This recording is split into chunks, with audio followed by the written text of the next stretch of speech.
So, good afternoon, everyone. I welcome you once again in our video series lecture. और आज के हमारे इस वीडियो में हम बात करने वाले हैं British interest in India.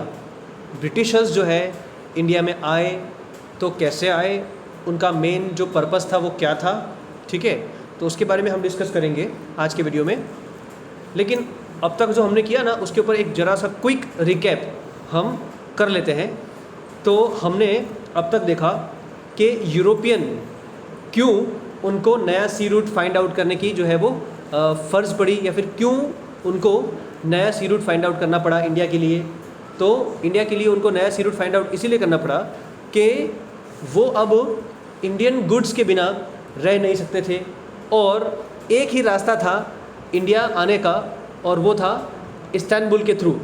Istanbul जिसका आज का नाम है इस्तांबुल, ठीक है, लेकिन उसका पुराना जो नाम था वो था कॉन्स्टेंटिनोपल। तो कॉन्स्टेंटिनोपल जो है एक ऐसी जगह है कि जो लैंड रूट है यूरोप और इंडिया को जोड़ने के लिए, और वही जो है टर्किश मुस्लिम ने ब्लॉक कर दिया था, और इसीलिए जो है वो उनका नया सी रूट फाइंड आउट करने की कोशिश करनी पड़ी, ठीक है। उसके बाद हमने देखा था कि किस तरह से क्रिस्टोफर कोलंबस ने जो है नया सी रूट फाइंड आउट करने की कोशिश करी, और किस तरह से वास्को दी गामा जो है वो सक्सेसफुल हुआ, और किस तरह से पोर्तुगीज़ जो है वो इंडिया में एंटर हुए 22 मई 1498 को, और किस तरह से जो है अल्बुकर्क को कमांडर इन चीफ बना दिया गया, और फिर अल्बुकर्क ने 1506 के अंदर जो है वो गोवा को कॉन्कर किया। और पोर्तुगीज़ जो है उनकी जो ग्रीड थी, उनकी जो कोवेचियसनेस थी, कोवेचियसनेस का मतलब क्या होता है, उनकी ग्रीड, उनकी लालच। तो वो जो लालच है वो धीरे धीरे बढ़ते बढ़ते बहुत बढ़ गई, और उन्होंने ऐसा सोचा कि अब है हम जो है नॉर्थ में भी जाएंगे, नॉर्थ में भी हम जाकर सभी नॉर्थ इंडियन स्टेट्स को हम अपना बना लेंगे, ताकि हमें टैक्स जो है वो पे ना करना पड़े, ठीक है, लोकल रूलर को। और जब वो बंगाल में गए तो बंगाल के अंदर जो सूबेदार था, ठीक है, कि जो किसके अंडर में थे, कि भाई वो थे जहांगीर के अंडर में, ठीक है। तो जहांगीर जो उस वक्त के एम्पायर थे, शाहजहाँ सॉरी, तो शाहजहाँ जो उस वक्त के एम्पायर थे, ठीक है, तो उन्होंने जो है पोर्तुगल का जो ट्रेड सेंटर था हुगली में, ठीक है, तो उसको जो है वो तोड़ दिया, डेमोलिश करवा दिया, और जो शिप्स थी उसको भी उन्होंने बर्न आउट करवा दिया, ठीक है। ये सब हमने ऑलरेडी देख लिया है, और डच के बारे में भी हमने डिस्कस कर ली है। और अब हम बात करेंगे कि किस तरह से ब्रिटिशर्स जो है वो इंडिया में आए।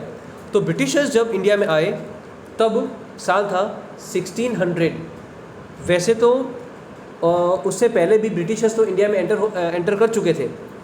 ब्रिटिशर्स ऑलरेडी इंडिया में एंटर कर चुके थे along with the other European traders.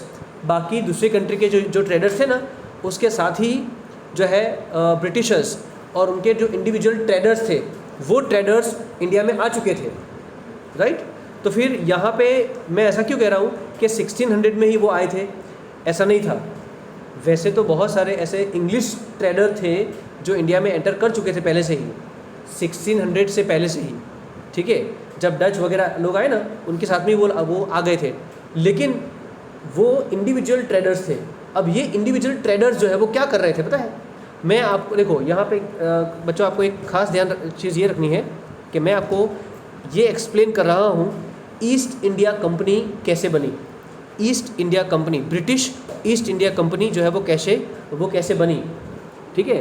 British east India company बनने का एक रीज़न था, और वो रीज़न ये था कि जैसे कि मैंने आपको अभी बताया कि बहुत सारे इंग्लिश ट्रेडर इंग्लैंड से इंडिया में आने लगे थे, लेकिन वो अपना इंडिविजुअल ट्रेड इंडिया के साथ कर रहे थे, और अलग अलग ट्रेडर, ये ट्रेडर जो है, या फिर मर्चेंट, जिसको बोलो मर्चेंट बोलो या ट्रेडर बोलो, दोनों चीज़ सेम ही है। तो ये जो मर्चेंट्स थे, ये मर्चेंट्स क्या कर रहे थे कि इंडिया से गुड्स को ले जाकर अपने देश में बेचते थे इंडिविजुअली, और इन चीज़ों पर वो बहुत ज़्यादा मुनाफा, प्रॉफिट कमा रहे थे।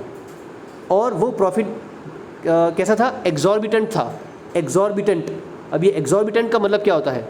एग्जॉर्बिटेंट का मतलब होता है बहुत ज़्यादा, बहुत ही ज़्यादा। और ये जो चीज़ें थी वो इंग्लैंड के लोगों को बहुत ज़्यादा महंगे प्राइस में मिल रही थी, यानी कि महंगा लग रहा था, बहुत महंगा, ठीक है। तो अब हो क्या रहा था कि इंग्लैंड के जो ट्रेडर थे वही इंग्लैंड पीपल को लूट रहे थे और उनको बहुत ही ज़्यादा दाम पर चीज़ें बेच रहे थे।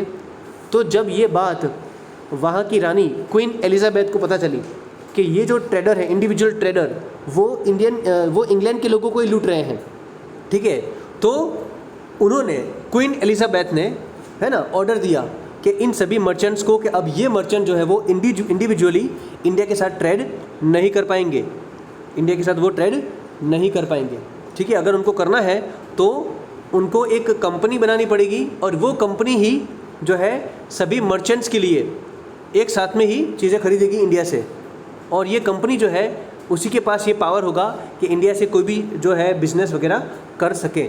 इसीलिए क्वीन एलिजाबेथ के चार्टर से, यानी कि उनकी परमिशन से, एक कंपनी बनी जिसका नाम था ब्रिटिश ईस्ट इंडिया कंपनी, ठीक है, और वो बनी in the year of 1600 CE, और ये कंपनी जो है वो एस्टैब्लिश हुई।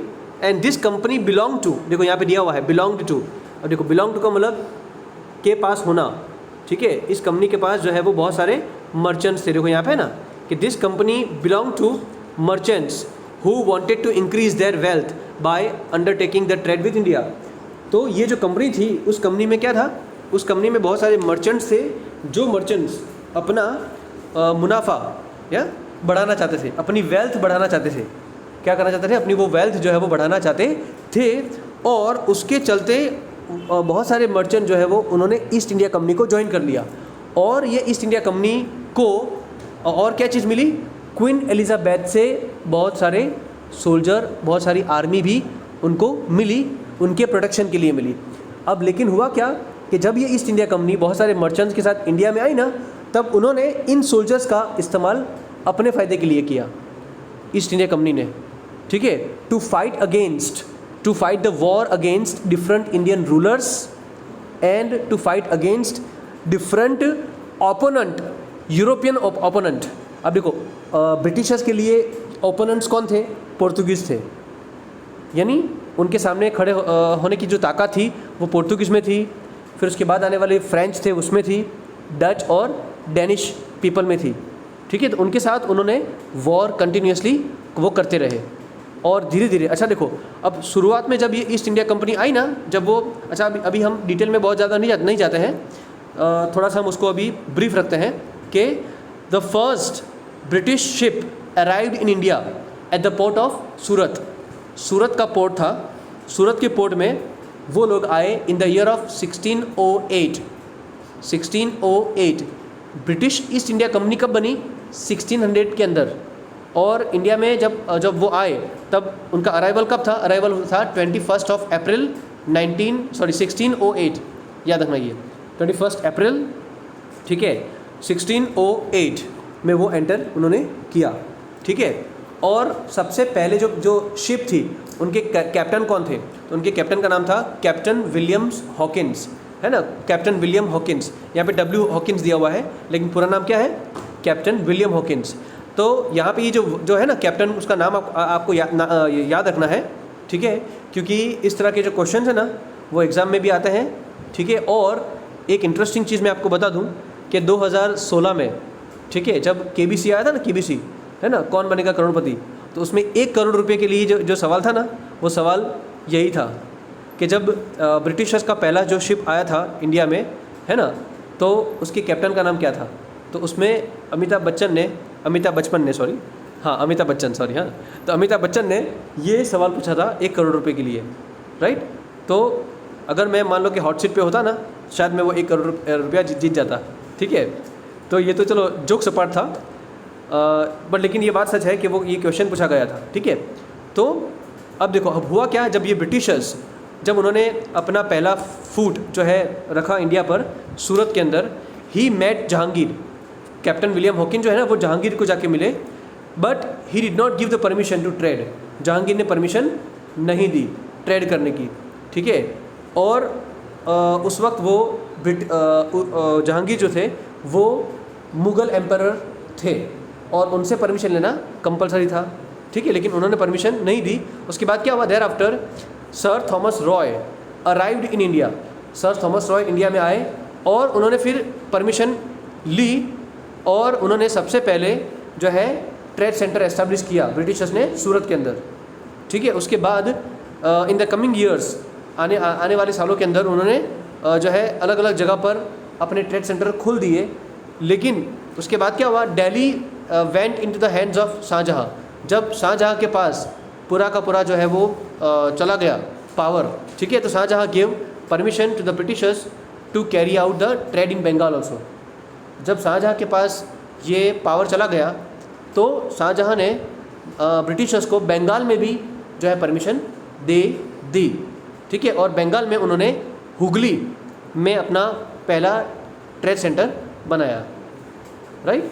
और वहाँ पे उन्होंने फोर्टिफिकेशन करना शुरू कर दिया, ठीक है, सेम एज पोर्तुगीज़ ने जो करा था ना, तो उन्होंने भी इसी तरह से काम करना शुरू कर दिया, ठीक है। तो ये था हमारा Britishers they entered in India. और हमारे अगले आने वाले जो वीडियो है उसमें हम बात करेंगे फ्रेंच के बारे में। तो till then, thank you, stay safe, stay home and take all the precautions to keep yourself away from COVID-19.